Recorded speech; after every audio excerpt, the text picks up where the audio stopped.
we needed to start building some assets. I got a call from a guy who just wanted to dump a property. He's like, I just want to sell this one. If you're a cash buyer, I'll sell it to you cheap. Had a little bit of money, and my wife had an old 401k, and realized we could use this money to purchase a property, and that you could even leverage within your self-directed IRA.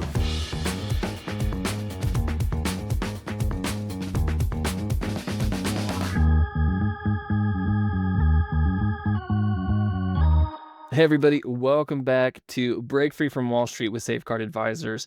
I am super excited about this episode today because I know it's going to prove incredibly valuable to really anybody looking to start their alternative asset investing journey, anybody who's directly in the thick of their investing journey right now, because today I'm joined by the one, the only Kirby Atwell. Kirby is a real estate investor. He's an educator, an entrepreneur. He's the founder of GreenVet Homes, which is a real estate solutions and investment firm, the creator of Living Off Rentals, an amazing platform that's accompanied by a podcast and a really professional coaching program, where he really helps people understand how to use powerful investing strategies to help those investors achieve financial independence. And on top of all of that, as if that wasn't enough to pique your interest and get you excited about today, he has some amazing, great firsthand experience investing self-directed retirement capital with checkbook control through, of course, real estate and I think a little bit of private lending. Kirby, thank you so much for lending us your time today. Super excited. Nick, it's awesome to be here. I really appreciate you having me on the show, buddy. Yeah, absolutely. Always good to see you. I just really want to start from the beginning. And talk about maybe before you started on this real estate journey. Tell us about your experience. Tell us about really what led you to real estate initially. Yeah, happy to. So I left the Army in 2011, and that's really when my deep dive into real estate started. So prior to that, I'd gone to West Point, graduated in 2005, and then I served 6 years as an officer in the Army. And while I was in the Army, I always like to call it the gateway drug into real estate investing. I picked up Rich Dad, Poor Dad and read that book, and got me hooked, and couldn't turn back after that, right? So it's funny how many people have that same story with that book. But read that book, and then I was like, this is what I want to do. And I realized I could do this the rest of my life. It's not like something where, you've got a small window where, like, if you're playing sports or doing some other,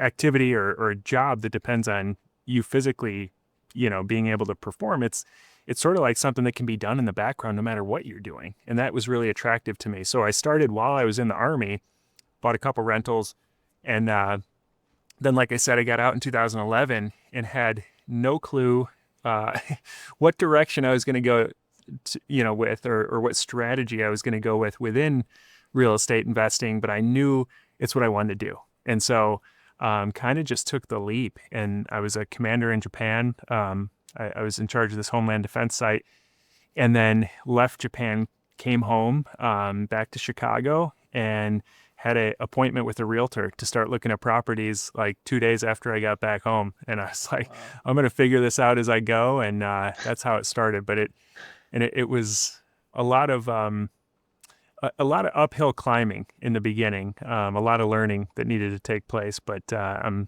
super grateful for that process and being able to get started that way. That's amazing. And I think it's really great that you had the idea, you saw the applications, maybe got some insight from that book, and really just, like you said, you took the leap. I feel like a lot of people who are on the cusp or on the edge of like their first real estate deal, or, just dipping their toe into the alternative asset investing world, there's that initial hesitation. And I guess for you, did you experience anything like that, or did you just see the vision so clearly that it didn't really hinder you? Oh man, the way I did it is not the most pain-free way to do it. I'll say that. So, I think had I had kids and a family at that point, and more responsibilities, it would have probably made more sense to get a 9 to 5 job and then, start to build up my portfolio at the same time. Because I jumped in head first, and it was like I went from having, a paycheck on the 1st and 15th in the military and a small amount of savings to just having to figure it out as I went. And so I started a flipping company initially with a couple friends. And so we started flipping properties, and I was living in my parents' basement trying to figure this out because I was like, I had no money for like day to day, things, like to pay for my own place or anything like that. And it was painful in the beginning, but it forced me to figure it out as I went, and it forced me to be very serious about it. And so I think because of that experience back then, now we're in a very much different position because of that kind of pressure cooker of having to figure it out as I went. And so initially I did flips for 5 years, realized that was going to be a treadmill I'd never get off of. We flipped about 75 properties around Chicago, and man, it was a great learning experience. We made a bunch of money, but it all went right back into the business, and we had no assets that were paying us. And so we realized after about 5 years, that's when I started my self-directed IRA, and I realized I needed to start building assets that are going to continue to pay me forever. And that was kind of a turning point for me in 2016. And then discovered, this strategy a few years later, this strategy of these really high cash flowing short-term rentals that we do now. That's amazing. And just to kind of go back a little bit to those earlier deals. So you started with the property flipping. I guess back then with those early stage deals, was that the only thing that you were doing? Was it just the flipping? And what kind of financial problems do you feel like you were trying to solve when you were starting out initially? Yeah, great question. So if you look at back then compared to now, it was a very different landscape in terms of real estate. So I started in 2011, which if you look back at a chart of real estate values, that was sort of like the absolute depth of real estate. It was after the '08 crash, and it just kept going down and down and down. And then it kind of bottomed out in 2011. It's pretty much gone up, essentially gone up since then. Obviously it's market dependent, but so in 2011, people were telling me, you're insane for getting into real estate, and it was for the exact opposite reason people say you're insane for getting into real estate today. People will always say, you're crazy, I'm going to sit this one out, you got to just wait until it gets better. Everyone always thinks there's a sunnier day, where everything's going to be perfect in the future. And so meanwhile, we just had to get started, and there weren't DSCR loans back then. Those are loans that you can get for a single family rental property. So, you don't need to have income, and you can just go out and get a 30-year loan today for a DSCR loan, as long as the property cash flows. Back then, that didn't exist. So it's either commercial loans or conventional loans, which required you to have an income, which I didn't anymore. So that's why flipping seemed like a natural choice, and we just kind of fell into it. And then, like I said, we realized it was just going to be this hustle thing where you just constantly had to get new deals all the time in order to pay your bills. And, you're never going to get off that hustle unless you actually have assets that pay you. That's so interesting. And what do you feel like when you were going through all that, when you're kind of realizing that flipping was the move for now? What do you feel like you understand now that at that stage you didn't currently understand yet? Yeah, that's a great question. The thing about flipping, I still love flipping as like opportunity, the opportune flip comes up, I'll take it, That is a very different mindset than building a flipping business. And if you think about it, try to think of a large scaled flipping business that's done well over time. It's very difficult to find. If you find one, typically they're actually making more money from teaching flipping than they're making money on flips.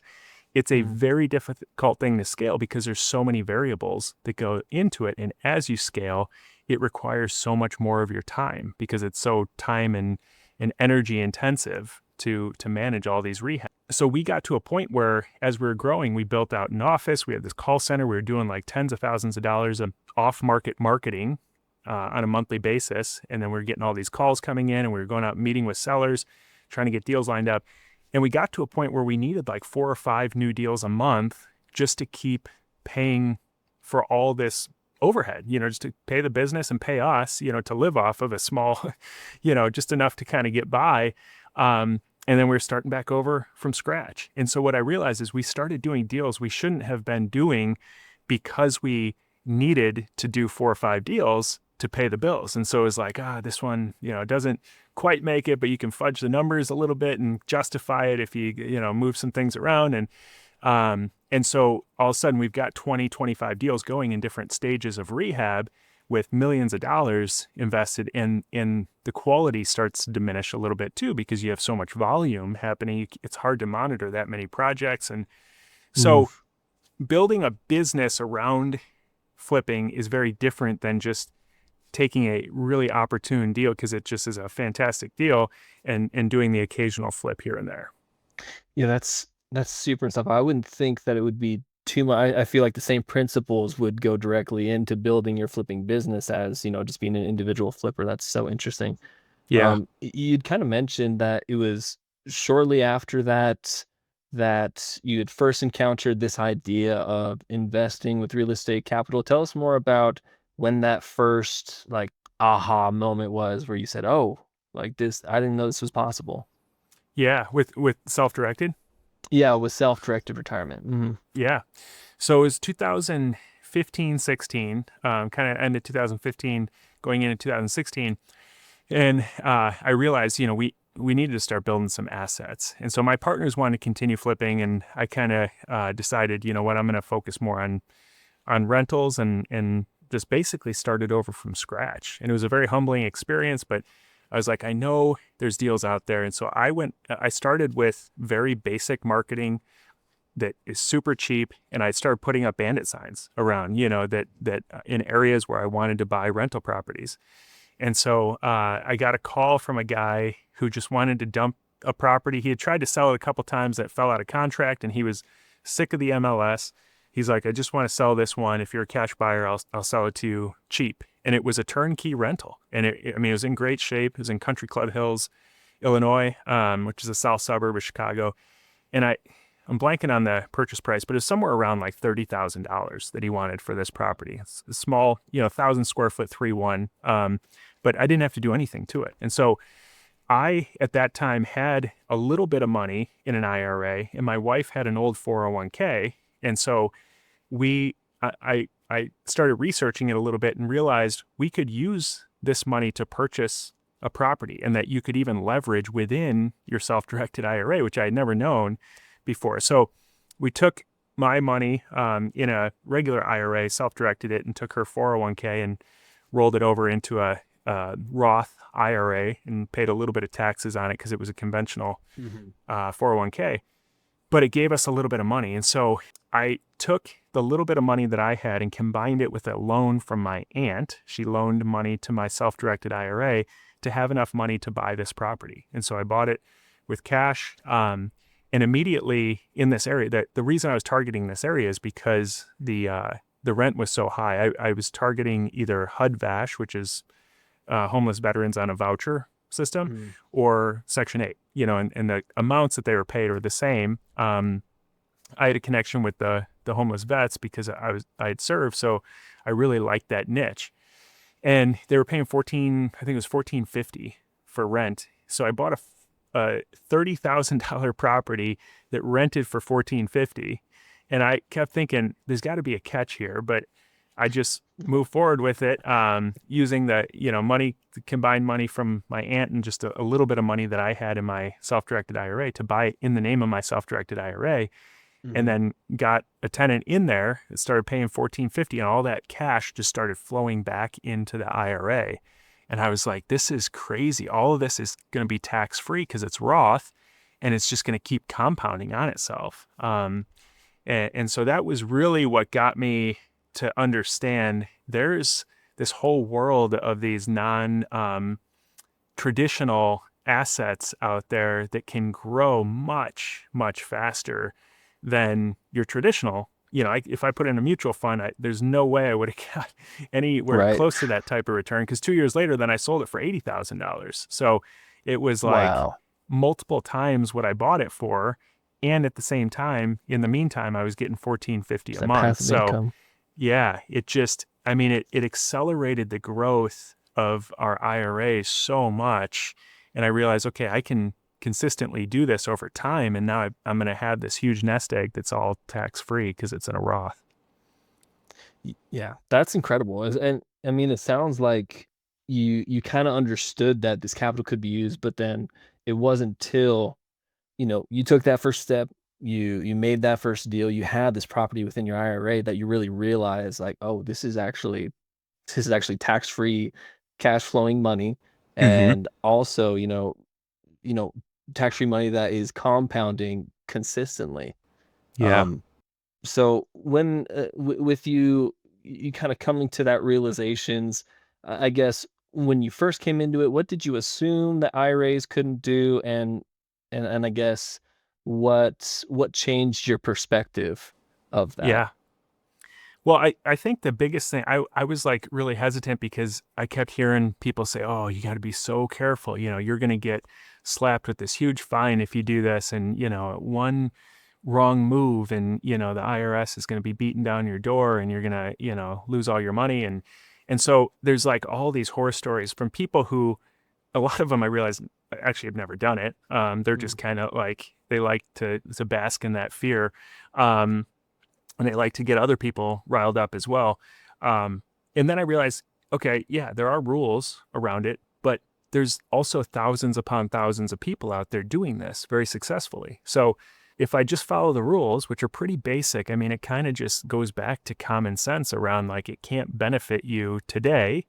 You have to think about it as a separate entity that, the only time you're going to really draw from it or get any benefit from it is after you hit that age of 59 and a half. So, you know, as long as I kept that perspective, it was pretty simple then to Mm. stay within the guidelines. And after that first experience, I had some more capital to use and could leverage other capital as well.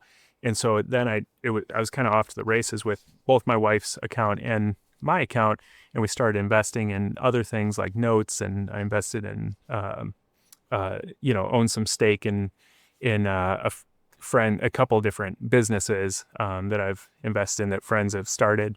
And so it's just been a way to really catapult the growth of the IRA. That's awesome. So just even in the last, I Mm. guess that's around 10 years Yeah. now since you started, you even branched outside of real estate. Is that what I heard?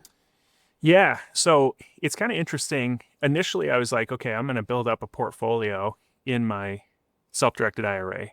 It seemed intuitively like that made a lot of sense based off that first property.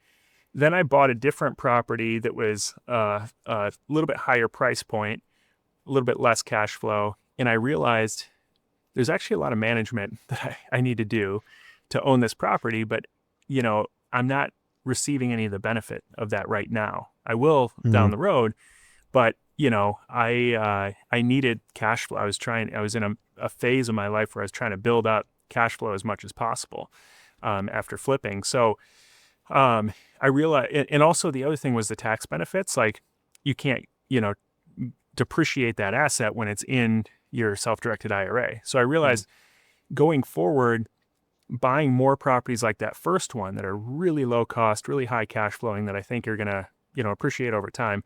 Those are really the ideal real estate deals to own in my self-directed IRA because they require very little capital. Um, and, I don't, they're not really giving you much tax benefit anyway because the basis is so low. Um, but beyond that, then to deploy more capital, we decided to start doing hard money loans, or private money loans through our self-directed IRA because we had this huge network of other investors that we were always, working with and talking to. They needed money for their projects. We were always, borrowing money for our projects. And so it just made sense to, I knew how to underwrite deals. I knew what to look for. And so we started lending at, the typical hard money rates like 12% and 2 points or 3 points. And that compound, if you could do that a few times a year with the capital, that leads to some pretty significant returns on your money as well. Yeah, for sure. And that's, I mean, I feel like with your experience in real estate, with your experience flipping, kind of just the knowledge that you aggregated over the years of real estate, do you feel like that translated directly to how you were identifying deals, how you were assessing the risk of a certain deal? Did all that translate, or did you have to change your mindset when you were when you started using retirement capital? Yeah, that's a good question. I don't know that it was necessarily when I started using retirement capital, but there was a change or a pivot, I guess, at some point. I think it was around, when I started delving more into cash flowing assets than, doing more of the flips and active real estate. Um, and I realized that buying properties that had strong fundamentals was just the way to wealth, and what I mean by that is a lot of people will speculate or chase trends and try to grow, maybe they'll have like negative equity, or I'm sorry, negative cash flow, with the Mhm. hopes that, this property is going to go up over time. And so there's within real estate, there's definitely a lot of speculation. My opinion is if I can buy assets that have the absolute highest income coming in on them, so for every dollar I invest, it's the highest ROI per dollar invested. I know that, yes, long-term real estate's always going to go up just because of inflation alone. That'll push it up. And then there's other factors too. You don't know what it's going to do next year. There could be a crash next year.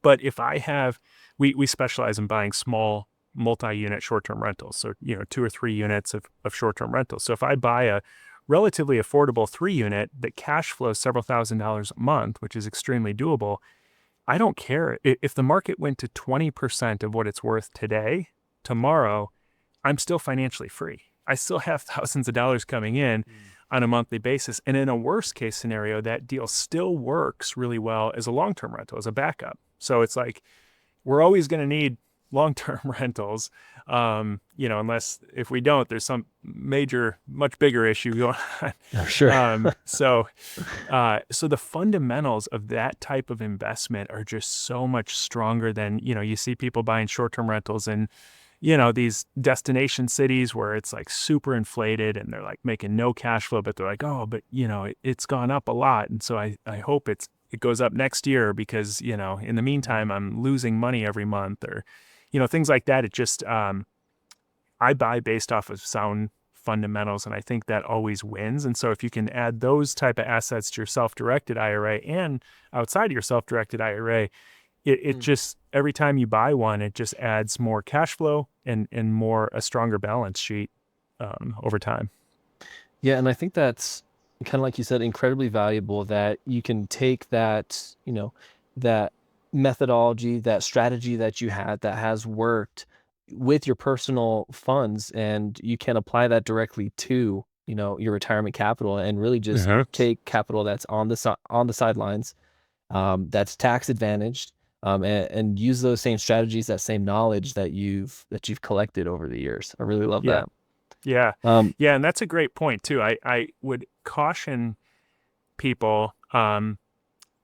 I have lots of friends who have done this, and I've done the same thing. As you start to grow your retirement, you almost get a little bit bored with your strategy, right? And so, I've seen this over and over again. As that you get more assets, all of a sudden you're like, okay, this has worked okay, but what about this other shiny, thing over here, and me- this other thing? And so, you know, I've invested in, like I mentioned, a couple of friends' businesses over the years, and the business plan seemed very tight. And I was like, I'm buying equity basically in this property or in this business, and if the Mhm. business really takes off, my wealth could grow substantially. But at the same time, it's not like lending on a real estate deal where you have this underlying asset with a mortgage on it, you could go to zero. The business could Mm. go to zero. And so I see a lot of people start to dabble in these things that they don't really have a great understanding of. But it seems like, well,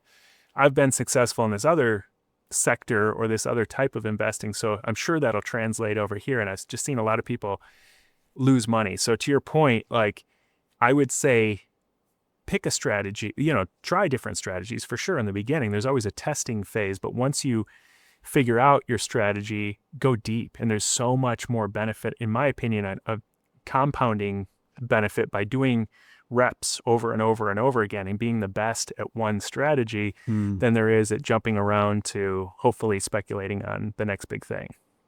Yeah, then being a master of no strategies and not Mm-hmm. seeing those potential returns. That's really interesting that you say that too.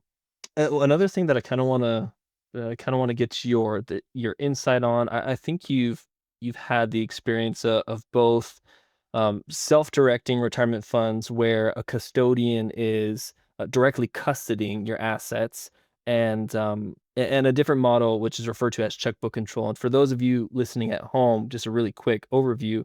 Like I said, direct custody means that a custodian is holding your assets. You go to them, you ask them permission to invest in these properties. They have an approval process. They physically send the money. They're in the driver's seat.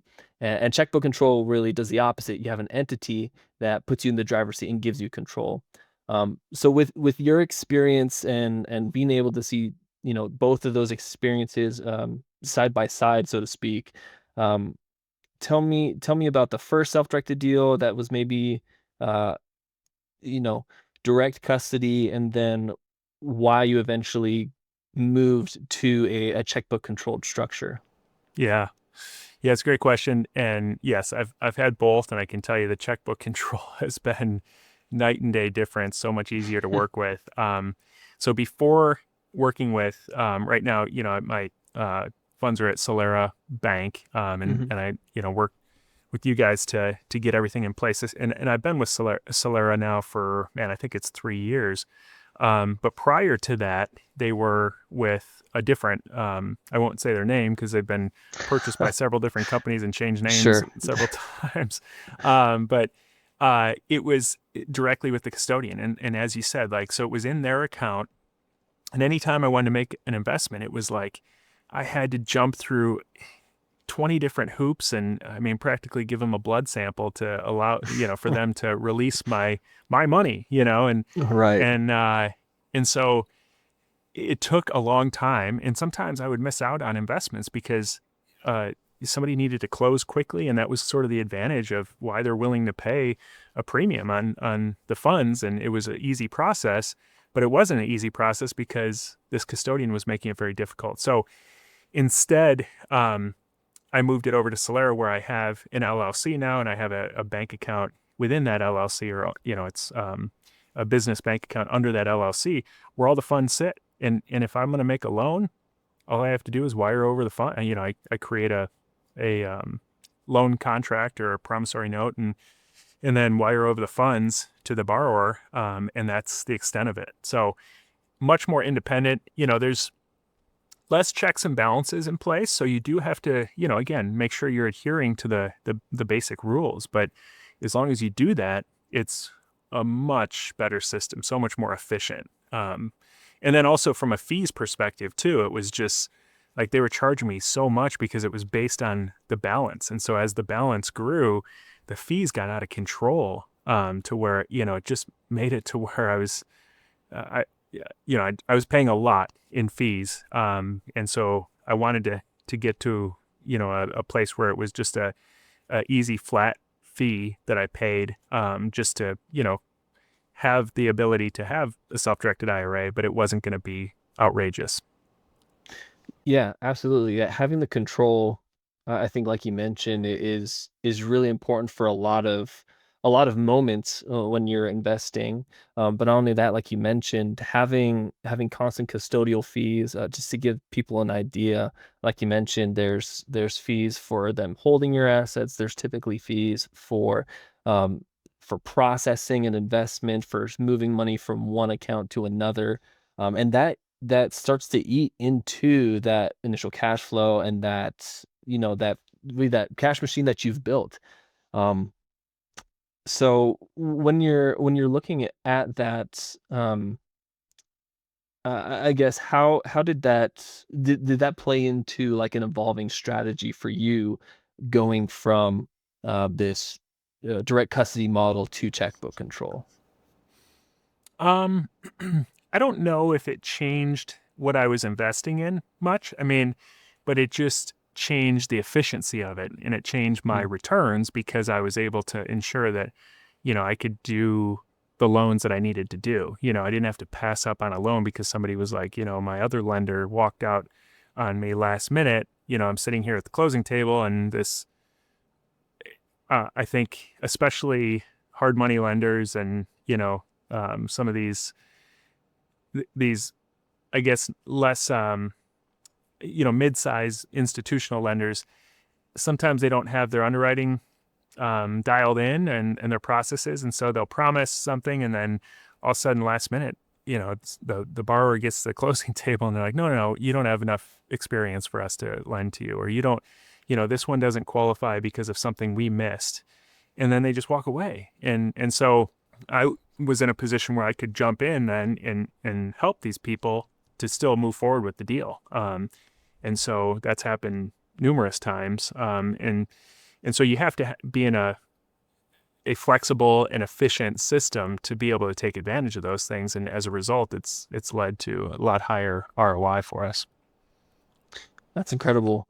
And speaking more to hard money lending, if you had to, if you were talking to somebody who was looking to just get into hard money lending, just looking to ease into it, what would you say are the core things that they would need to understand to be able to start that? Yeah. Yeah. Great question. The number one thing for sure is who you're working with. Um, I learned this when I was flipping properties, when I've been lending. I used to think when I first started flipping, I was like, okay, I got to learn all the contracts and everything because I was like, Mm. it's got to be super dialed in and detailed because I'm going to just make sure no matter what, like I've got a good contract and that's going to keep this person honest, whoever I'm working with, whether it's a contractor or whoever. Generally, it was a contractor in the beginning. And so a lot of times we would pick sort of the lowest priced option. You want to find the most competitive price for the contractor because budget's always a constraint. But in a lot of cases, the lowest priced option is somebody who can't actually do what they're promising. They just need a job really bad. And so we would try to make somebody who was dishonest honest with a good contract, and Mm. it never works. Like you can't make like people are who they are, right? And so I would much rather have no contract whatsoever and know that I'm working with a super honest, high caliber person, high ethics, like just really good values and morals, and have a handshake agreement with them. And I would feel more Wow. confident than going into a deal with somebody who shows all the red flags of having a history of, problems in their life Yeah. and relational issues because they basically boils down to they don't do what they say they're going to do. And it's that simple. And I know it sounds overly simplistic, but that's really the extent of it. And so we have learned over the years, we just lend to people that we know are great people, and we've never had a deal go sideways. And not to say that it couldn't, that's always a possibility, but um, that's the number one thing. And so a lot of people will jump into hard money lending and just start advertising of like, I've got money, who needs a deal? Who Who who, wants who it? Yeah, wants just capital? Yeah. And so as long as they bring a deal, that seems to pencil on paper, that's the only thing they're looking at. But it's way, way more important to look at the person first and then the deal second, because even if it's a bad deal and you're working with a good person, you're probably going to have a good outcome. But if it's a great deal and you're working with a bad person, it's not gonna be good. And so that's the number one thing. And then obviously do conservative underwriting and don't lend 110% of what the costs are on the deal. Make that sure they math. have some The skin in math the has got a game. math.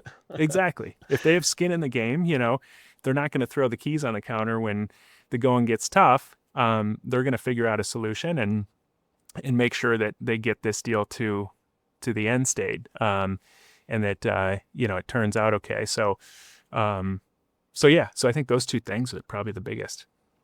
I think that's really insightful too, because I can definitely see that inclination of like, oh, I've got all this capital now. Like, you go full Oprah Winfrey, you get a hard money loan, you get a hard money loan, you get a hard money loan.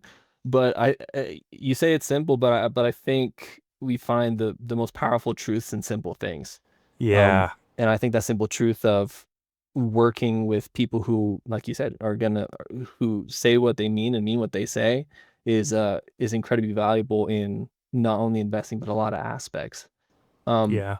I And get so yeah, if you're that person too who does what you say you're going to do, you kind of just assume that that's how other people are too, and that's just not the case. There's a lot of people that are like that, but there's a lot of people that you just can't identify with that aren't like that, and they say one thing totally. Sometimes it's not that they don't plan to come through, but in a lot of cases they if they don't have a plan on how to come through, they're just kind of blowing smoke, and so you got to kind yeah, of wade through that and make understand that not everyone's going to operate the same way you do. for sure. I love that. So looking back, I guess to when you started in 2016, self-directing, all the way to currently 2026, 10 years time. What kind of success have you seen, just generally, if you're okay sharing, within your IRA? Yeah, it's been we basically about 10x'd our IRA, just over that, in that time frame. And there's been some years that we've contributed, and there's been some years that we haven't over that 10 years. So obviously you can only contribute, what is it, is it 7,000 now? Yeah, 7,000 was last year. They raised it this year, so you got 75, Okay. 86,000 if you're 50 or older. But yeah. Okay. So yeah, so there's been some, and I think it was 5,500 was the what you could the cap that you could contribute when we first started it in 2016. And Hmm. so, like I said, some years we did contribute some years we maxed it, some years we didn't contribute anything. But we've still 10x'd it just because of the growth. And it's, I know it's kind of oversaid probably, but Einstein, says what is it, the eighth wonder of the world is compounding interest. Oh yeah. And and so I'm a huge fan of Naval Ravikant too. He's like kind of like a modern Mm. day philosopher around finance and investing. And he talks about how compounding interest, that's like how you see the biggest benefits in every aspect of your life, not just finances, but like, relationships, fitness, like everything. And so now, we're starting to see, like in the early days, you don't see much compound interest. You don't see any of that benefit. But then as it starts to grow, it starts to grow exponentially over time. And so it's really picked up the last couple of years.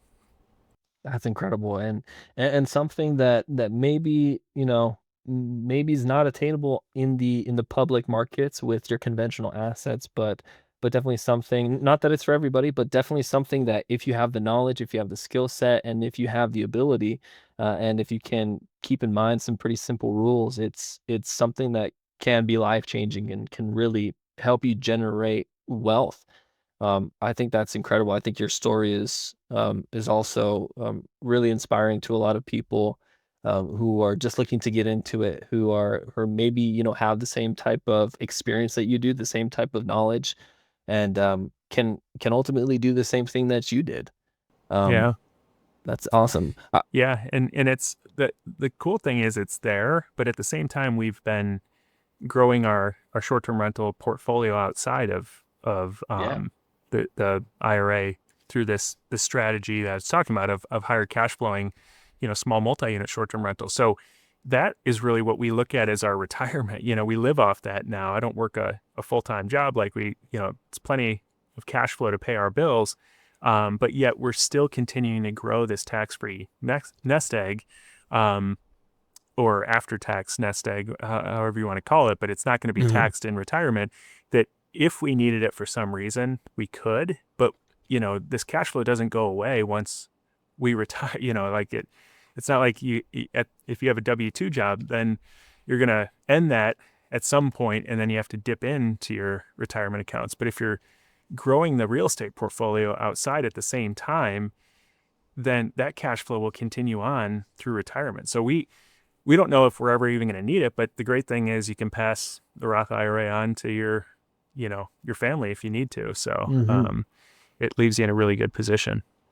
Yeah, absolutely. Yeah. But just like you said, strategies that are helping you, live off of the income with your personal capital, but on the other side too, like creating this nest egg if you need it, but also just creating generational wealth for your family.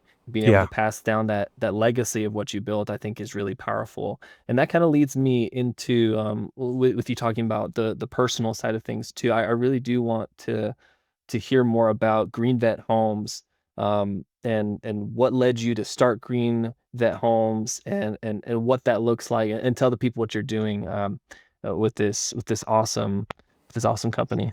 Yeah. Yeah. So initially, Green Vet Home started when I was leaving the flipping company. I was starting over from scratch, like I said, and my initial target was to just buy and rehab properties for homeless veterans through the HUD-VASH program, which is, again, a voucher program for homeless vets. So they get a voucher, allows them to rent any place they want while they're getting back on their feet and, building up their income again. And so it's kind of similar to a Section 8. It's run by, HUD and the VA partner on this, and so there's some similarities to Section 8, but it's designed for homeless veterans.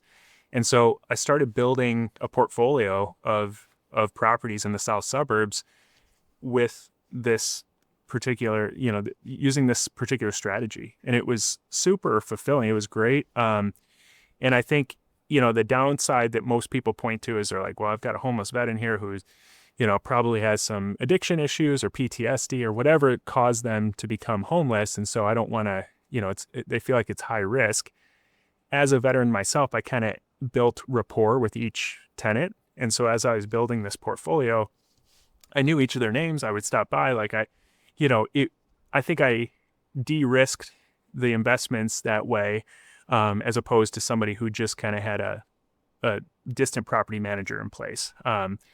And so we grew that initially and it ended up growing to 26 long-term rentals before we moved over to Northwest Indiana from Chicago. And we realized that strategy doesn't work nearly as well. There's just not the homeless veteran population in Northwest Mm. Indiana than, compared to Chicago. And then the payment standards are so much lower that you couldn't make the numbers work. Um, so I decided to move on into a different strategy of these smaller, lower cost short-term rentals, because there was a big demand for short-term rentals. It's kind of at the southern tip of Lake Michigan, and even for workforce, or there's a big steel mill here. There's wineries in the area. There's a big casino. There's outlet malls. There's like a lot of stuff that just draws people in for a weekend or for work for months at a time. And so realizing the affordability of some of these smaller multi-unit properties and the demand, it was this perfect mix of buying really high cash flowing short-term rentals. And so we still donate a portion of our profit every year, 10% of our profit, to veteran related causes. It's amazing. Yeah, and because we're still really, passionate. My dad served in the Army. I served in the Army, and my dad works with me in the business. Um, so we're still really passionate about veteran, supporting vets. But this new strategy is just, it's about the most profitable, highest ROI real estate strategy I've ever seen. And it's just kind of changed our financial future by jumping into this.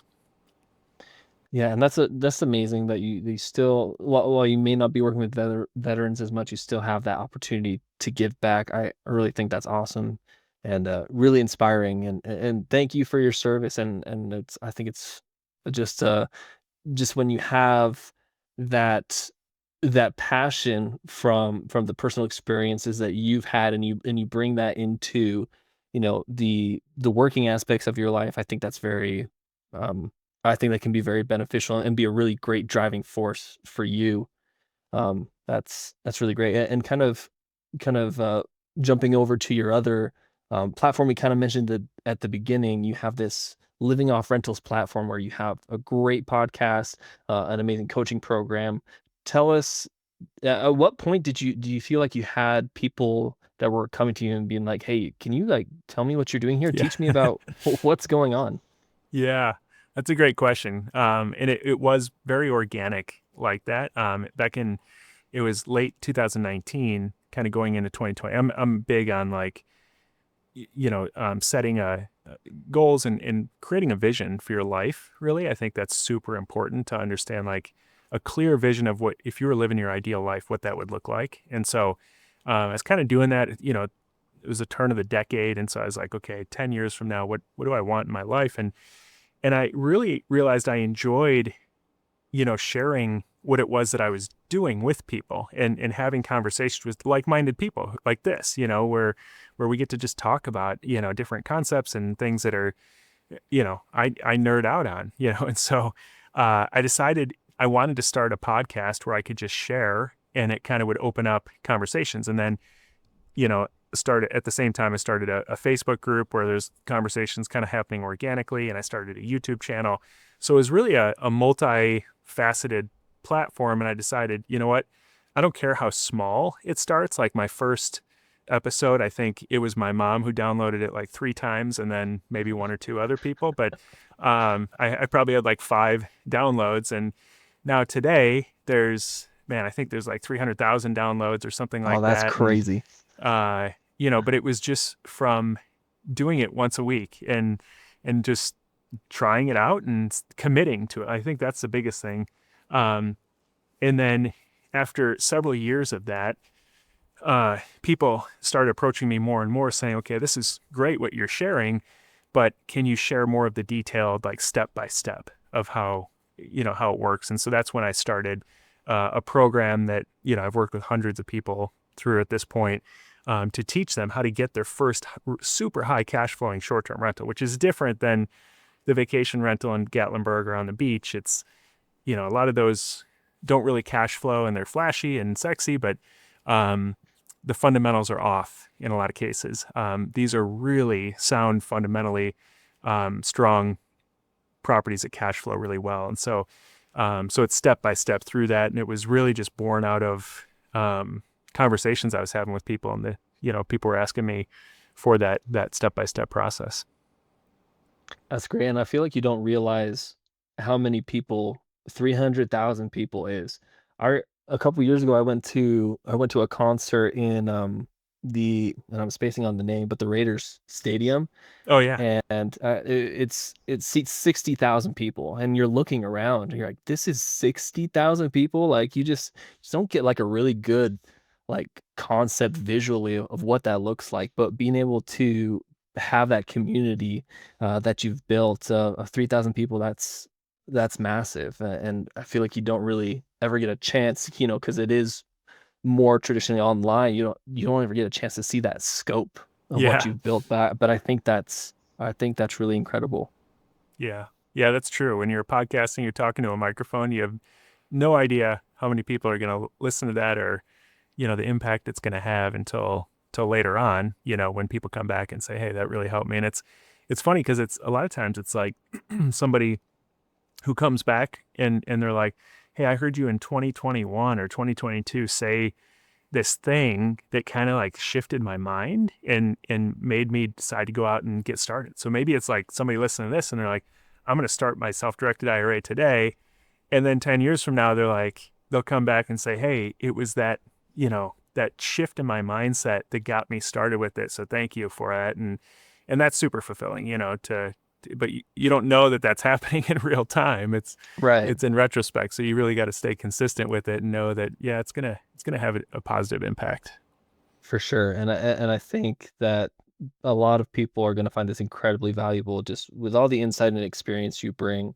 Really, just to kind of wrap it up, and I feel like I could talk to you all day and pick your brain about your journey and your experience here. But looking back, what are you the most grateful that you figured out early on? Hmm. Yeah. maybe there's two things actually. So one thing is a concept that is in a book, and I think I kind of understood this a little bit beforehand, but I think there's a book that really highlights this. And it's from the author of, who first wrote Essentialism. And then he wrote, oh man, now I'm going to blank on the name of the second book. Greg McKeown is its name. Effortless. That's the name of the book. And so great books. I've listened to Essentialism, every year, at least yearly, since it came out. But Effortless is a more recent book from like 5 years ago. And he talks about this idea of residual versus linear results. And so, residual results come from, linear results come from like you work a W-2 job, you get your paycheck. You did an X amount of work, you get paid for it, and you're done. You start back over from scratch. Residual results are like, I do something today that's going to pay me into perpetuity. And so this is like royalties, or something like that, or investing in a great real estate deal that's just going to keep paying you over and over and over again, or investing in, a community, like, doing a podcast where it's like just grows upon itself. So over time, I think it's really important to look for people who want to grow wealth and become, more financially secure. Am I really focused on linear results or residual results? And if the vast majority of your work is going into residual results, it might not lead to like getting rich today, but over time, it's hard to like, you'll be a force to reckon with, because it's like, it just, again, compounds on itself and keeps paying you. So things you did initially are still continuing to pay you when you're doing new things, because you'll continue to do new things, and those things just build upon each other. So I think that's one concept. And then the other thing is kind of like I mentioned before, just getting super clear on your ideal lifestyle by design, which for you, what that is specifically, because it's so easy to fall into the trap of listening to, all the people on TikTok who are Talking standing heads. in front of their, and standing in front of their Bentley or, private jet going, this is what success looks like. And man, for me, that couldn't be further from the truth. It couldn't be, I drive a pickup truck that, is like a 5-year-old pickup truck that I absolutely love. That's not fancy. And we are we have freedom. And that's really what's important to me. And if we hadn't defined that, we'd always be on this hamster wheel chasing the next shiny thing. And I could care less about the shiny things. I just want to own my day and control where I am and who I hang out with. And that's the most important thing to me. That's incredible. I love that.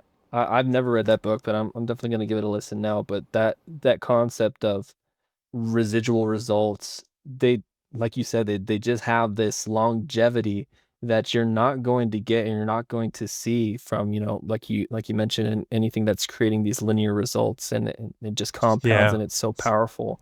And then yeah, really just defining what your own specific success is. I Yeah. think it's something that easily gets lost, like you said, with, we live in such a hyper visualized world with social media and people like painting these pictures of what, like you said, what wealth is, what success is, and what that should look like for you. But I love that you, I mean, that's so wise. That it's just, it's something that is so personal to you that it's going to look different for every single individual. And I would definitely agree that having that freedom with your time, having that Yeah. freedom with your family, with the people that you choose to surround yourself with is definitely, I think something a lot of people are looking to attain. So um thanks again for joining us today. I really can't think of a better note to leave it off on, Kirby, here. Um, I really want to give people an idea, if they want to hear more of your insights, learn more from you and your experiences. Where can they find you? Where can they see your work and continue to keep up with you? Yeah. I mean, you can set up a call with me. I mean, I'm open to chat if you're interested in, learning more about my strategy and how it works. You can just go to livingoffrentals.com/call. And that'll take you to a quick questionnaire, and then you have access to my calendar, and we can hop on a call. There's also a web class that I recently put together that kind of is a overview of my whole methodology and example deals that members that I've coached are doing, or I'm doing myself, and that's at livingoffrentals.com/start. So either one of those, I think, are the next best step if you're interested in this strategy. Yeah, amazing. Check out Kirby on his socials, schedule an appointment with him. Thank you again. I can't thank you enough for joining us today, giving our listeners really this treasure trove of personal experience and insight. I really feel like your experience is a really great reminder that, your retirement capital, your personal capital, it doesn't have to sit idle. It can really just be this active tool. And when you use it intentionally, I think the results can be really powerful. So thank you again for coming on today. Always a pleasure speaking with you. Absolutely. Thanks for having me, Nick. Absolutely. Well, take care, everybody. We'll see you later.